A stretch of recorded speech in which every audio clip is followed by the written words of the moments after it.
Ele foi o candidato ao Senado mais votado aqui no Espírito Santo.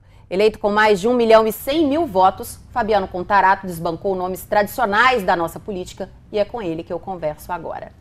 Muito boa noite para o senhor, seja muito bem-vindo ao Link. Boa noite. Parabéns aí pela eleição, primeiramente. Muito obrigado. O senhor esperava uma votação tão expressiva, quer dizer, o senhor nunca havia sido candidato? Isso. O senhor esperava por isso? Não. Para mim foi uma surpresa e uma demonstração inequívoca que a população está dando, não só ao Espírito Santo, mas ao Brasil, de que ela está virando a página da velha política. Mas com isso vem uma responsabilidade muito grande, porque eu na minha vida toda, eu sempre me cobrei muito e me cobro muito nas mínimas coisas. Por exemplo, eu sou delegado de polícia por amor há 26 anos. Então, onde quer que eu era designado, eu sempre me doava, porque eu entendo que ser servidor público, o munus público, a eficiência é um dos princípios que rege o serviço público. E, assim como professor, né? Eu leciono no curso de Direito há quase 20 anos. Então, agora, com essa votação expressiva, eu fico assim, eu tenho fé em Deus e quero aproveitar esse momento para agradecer não só aos eleitores, mas toda a população capixaba, porque isso foi uma eleição da população. Eu sentia isso nas ruas com crianças, inclusive, que não votam, né? Com idosos que têm a faculdade de votar ou não. Então, eu queria agradecer e deixar claro que eu quero honrar o Estado do Espírito Santo, porque passou da hora do Estado do Espírito Santo exercer uma função de protagonista no Senado Federal. Quem conhece a história do senhor como delegado sabe o quanto o senhor é sério, rígido, rigoroso. Muitas vezes o senhor foi contra até mesmo o Estado. Nós podemos esperar que essa postura continue no Senado? Não tenho dúvida disso. Eu acho que esse que foi o meu... muitos políticos profissionais têm base eleitoral, tem não sei o que, eu não tenho nada disso. Foi uma grande corrente do bem de pessoas que voluntariamente aderiram a isso e falaram, não, nós acreditamos e vamos estar juntos, né? Então, eu preciso de material em tal lugar. Então, vinha gente do interior buscar material para levar. Era uma grande corrente do bem. Então, essa é uma característica minha, né? Eu mesmo sendo funcionário do Estado, quantas vezes eu entrei contra o próprio Estado, né? Eu lembro que está no artigo 76 do Código de Trânsito que a educação para o trânsito será promovida nas escolas de ensino fundamental, médio e superior, por exemplo, e até hoje a letra da lei está morta. Mas eu, quando era diretor do Detran, eu oficiei a todos os promotores para entrar com ação civil pública contra o Estado, a União e o município, com ação civil pública. Então, por quê? Porque o destinatário do serviço público é a população. Podem continuar contando comigo, que essa é uma característica minha, é uma personalidade minha, porque eu tenho a plena convicção, e isso está expresso na Constituição Federal, que a administração pública tem que ser regida por princípios, dentre eles a legalidade, a impessoalidade, a moralidade, a publicidade e a eficiência. O que nós podemos esperar do Fabiano Contarato, senador? Quais serão as principais bandeiras do senhor?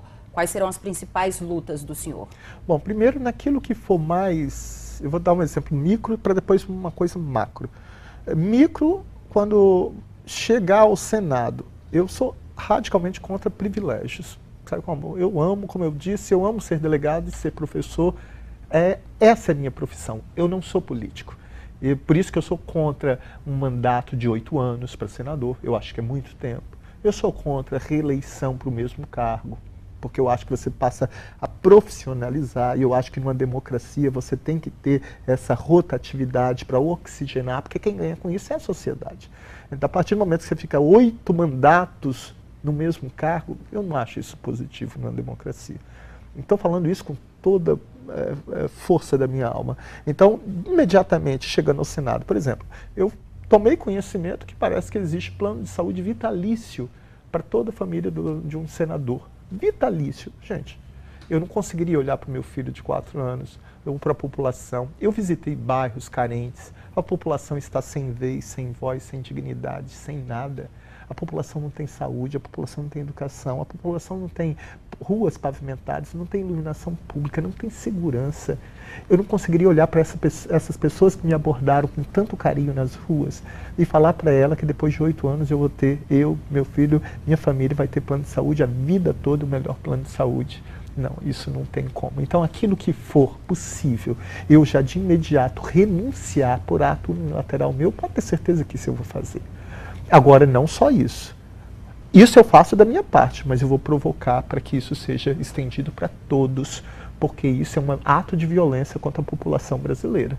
Eu não posso falar que isso é admissível num país, o custo de um senador ser tão alto num país por ano, quando a população ganha um mísero salário mínimo que não chega a R$1.000 por mês. Né? Eu acho isso assim, totalmente paradoxal, contraproducente. Então, pode contar comigo nas pequenas coisas como essa, de renúncia a privilégios, em quantidade de assessores. Pensar aí, para que isso? Isso não é cabide de emprego. É uma coisa que eu vou fazer desses cargos de confiança, isso vai ser por mérito. Eu vou ser um processo seletivo e que eu vou selecionar por mérito isso. Não vai ser porque o partido A ou quem, indicação de liderança. Não, isso não existe, porque eu estou ali para servir a população e da melhor forma possível. Então, nessas pequenas coisas, é um exemplo. Mas existem coisas grandiosas. Por exemplo, eu ouvi muito do interior.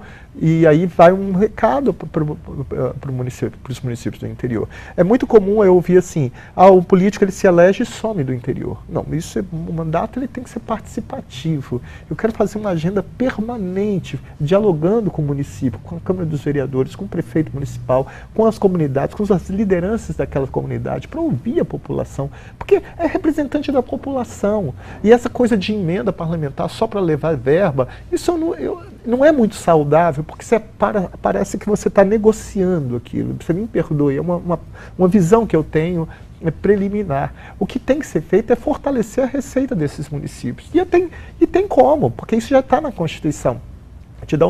O que eu quero lutar de forma macro é para reformular o Pacto Federativo. O que é isso? A União determina que seja devolvido à unidade da federação aquilo que a União arrecada no Estado. Então, por exemplo, em 2016, a União veio aqui no Espírito Santo e só com o imposto de renda de pessoa física, imposto de renda de pessoa jurídica e imposto sobre produtos industrializados, que é o IPI, ela arrecadou 12,5 bilhões de reais e só devolveu para o Estado 4,48. Então, isso vai ter que mudar.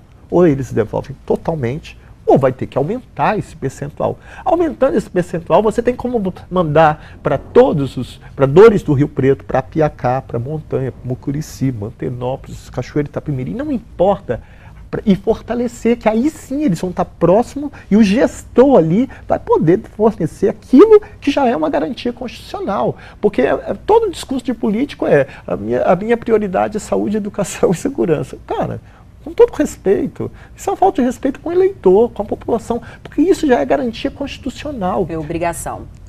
Isso está no artigo 9º da Constituição. Saúde pública é direito de todos e dever do Estado. A segurança pública, artigo 144. A segurança pública é direito de todos e dever do Estado. Então isso tem que ser dado. Agora tem que ser dado, criar mecanismos para fortalecer isso.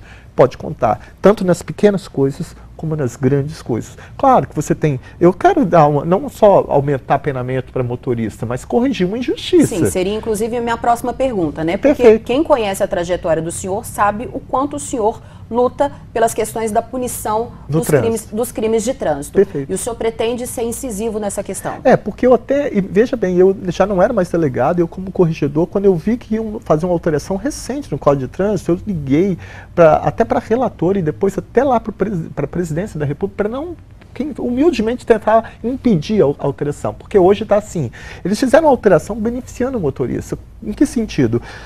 O motorista, se envolver num acidente de trânsito ocasionando a morte de alguém ou lesão, qualquer um de nós está sujeito, você está, qualquer um de nós. Mas você não pode botar no mesmo nível um motorista que, por exemplo, que fez uso de crack, ou maconha, ou cocaína, ou que está completamente bêbado, que mata alguém. Mata um filho, mata um chefe de família, mata uma mãe, mata uma jovem, porque você está ferindo o princípio da isonomia, você está dando tratamento igual a comportamento diferente. E o que eles fizeram? Eles botaram que a pena de reclusão até 10 anos se o motorista matar alguém no trânsito e estiver embriagado, quer seja pelo álcool ou qualquer substância de efeito psicoativo. Aí você vai falar assim, mas foi bom, 10 anos de reclusão. Só que eles mantiveram o crime como culposo. E quando você mantém o crime como culposo, eu estou falando isso porque eu dou aula de direito penal. O artigo 44 do Código Penal determina o seguinte, que as penas restritivas de direito, prestação de serviço de comunidade, limitação de final de semana, fornecimento de cesta básica, elas são autônomas, mas elas vão substituir as penas de prisão, essas de reclusão, 10 anos, qualquer que seja a pena, se o crime for culposo. Então ele podia ter botado que a pena podia ser 20 anos de reclusão. Que não ia cumprir. Quando não vai ficar nem um dia preso. Essa é uma modificação que eu já tenho que imediatamente falar, olha, não, temos que corrigir isso de forma imediata. Tratar igualmente igual, na medida que se desiguale. Mas também uma coisa positiva que eu quero, não é só isso.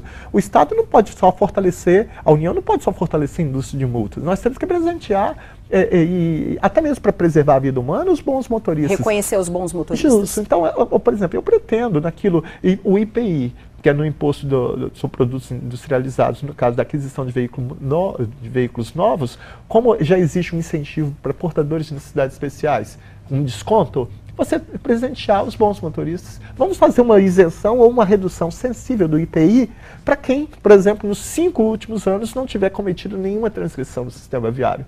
Isso seria excelente. Isso seria uma forma de você, até mesmo você humanizar e demonstrar que o poder público não está tão preocupado única e exclusivamente com a arrecadação, mas sim com aquilo que é mais importante, que é a preservação da vida humana. Bom, assim como nós tivemos uma renovação no Senado de 100% aqui no Estado, a renovação, falando nacionalmente, também foi muito grande, né? Dos 54 senadores, 8 foram reeleitos. Então, é um Senado que a gente pode dizer novo. Isso, na visão do senhor, é positivo? Eu acho extremamente positivo, porque essa coisa da renovação do mandato, como eu anteriormente falei, né? Você já tem um mandato de 8 anos e ainda ficar admitindo reeleição, você acaba se profissionalizando uma coisa que é provisória. Mandato é com data de validade. Não é carreira. Não é carreira. Carreira, função, a minha profissão eu já tenho. Eu optei, cada um tem a sua. Médico, dentista, advogado, pintor, pedreiro, então não importa o que seja. Você está temporariamente representando a população para lutar pelos interesses da coletividade. E é isso que eu acho interessante, que é uma demonstração de que a população, ela deu um recado. O recado foi, olha, eu estou cansado dos mesmos com os mesmos resultados. Então eu quero mudar. Mas é necessário que a população entenda também que e ela entendeu isso, que o voto tem um preço, que o preço do voto é o futuro, que começou agora, dia 7, com a eleição, que é o voto que vai garantir um direito coletivo. Você não pode olhar, por exemplo, o problema da violência, porque eu sou delegado, vamos aumentar só o apenamento? Não, você tem que entender que a criminalidade é um fenômeno social. Eu acabei de fazer uma pós-graduação de impactos da violência na escola pela Universidade Aberta do Brasil, Fundação Fiocruz, excelente. Você contextualizar em que local aquela escola, topograficamente, ela está. Qual é a renda per capita dali? Aqueles alunos estão vindo de que tipo de família? Qual é a realidade social daquela família? Qual o índice de criminalidade que tem ali perto? Como que você vai funcionar? Eu não posso botar, até mesmo os livros didáticos tem que ser diferente. É mais que comprovado. Eu lembro que há muito tempo atrás foi detectado numa comunidade extremamente carente que os alunos não estavam assimilando o conteúdo. Mas por quê? Porque os livros didáticos estavam falando assim, o pai acorda e beija a esposa, e até lá aparecia ali a ilustração da mesa repleta, todo mundo fazendo café, tomando café e indo embora, e isso não era a realidade. A realidade é que aquela família, ele não morava com o avô, ou não tinha o pai, ou não tinha a mãe, ou não tinha nem emprego para aquilo ali. Você tem que saber falar a linguagem daquela população. O que vai impulsionar aí a violência, infelizmente é isso. Você não tem iluminação pública, você não tem requisitos mínimos para a dignidade da pessoa humana. Eu percorri bairros carentes, as pessoas não têm iluminação pública, não tem rua pavimentada, não tem tratamento de água e esgoto, a pessoa não tem segurança, a pessoa não tem liberdade de ir e vir, a pessoa não tem vez, a pessoa não tem voz, a pessoa não tem dignidade, a pessoa não tem nada. Isso é a função do Estado. E enquanto senador, o que eu puder fazer, isso está no nosso hino nacional. Verás que o filho teu não foge à luta. Senador, só para encerrar a nossa conversa, no dia 28 os brasileiros vão voltar às urnas para eleger o presidente. O senhor já definiu algum apoio? Já tem alguma coisa definida? Não, é mesmo porque eu falo com bastante tranquilidade isso. Na verdade, isso você tem que ter uma orientação do partido, porque eu faço parte do partido. Mas, independente disso, eu falo isso até para minha família. Qual a escolha? Como que fazer essa escolha? Olha, você tem que primeiro analisar o programa de governo dos dois. Claro que programa de governo, às vezes, é só bonito no papel. Mas o que vai demonstrar e vai ser decisivo para mim é a história de vida. Então pega os dois candidatos, podia ser quem quer que seja, pega a história de vida como político dos dois e quem efetivamente só falou ou quem efetivamente fez. Porque uma vez sendo eleito, muito obrigado por esse questionamento, porque uma vez uma pessoa me falou assim, abordando na campanha, falou assim, a moça e o rapaz, falou assim, doutor, nós somos doidos para votar no senhor, mas se fulano de tal foi eleito, o senhor vai ser oposição a ele? Eu falei, olha, uma vez eleito o presidente da República, vigora o princípio da impessoalidade. Eu vou dar um exemplo. Se Marina fosse eleito presidente da República, mas ela não cumprisse com as regras determinantes de um Estado democrático de direito, que são os direitos fundamentais e sociais estabelecidos na Constituição Federal, no artigo 5º e 6º, e os tratados e convenções internacionais, dos quais o país é signatário, eu seria o primeiro a ser opositor a Marina Silva. Então, se Jair Bolsonaro ele cumprir efetivamente com o que está na Constituição, ele vai ter em mim um aliado. Se o Haddad cumprir efetivamente o que está na Constituição, ele vai ter em mim um aliado. Agora, se qualquer um dos dois não cumprir, claro que vai ter oposição, porque eu estou ali para defender a Constituição e a população. Eu gostaria de agradecer muitíssimo a presença do senhor aqui no Link, deixar o nosso espaço sempre aberto e desejar aí muito boa sorte nessa caminhada que vem pela frente. Eu que agradeço, peço a oração da população e, mais uma vez, agradeço não só a quem votou, mas toda a população capixaba e pode ter certeza que eu quero dignificar em muito esse mandato, essa confiança que a população está me dando. Muito obrigada. Nada.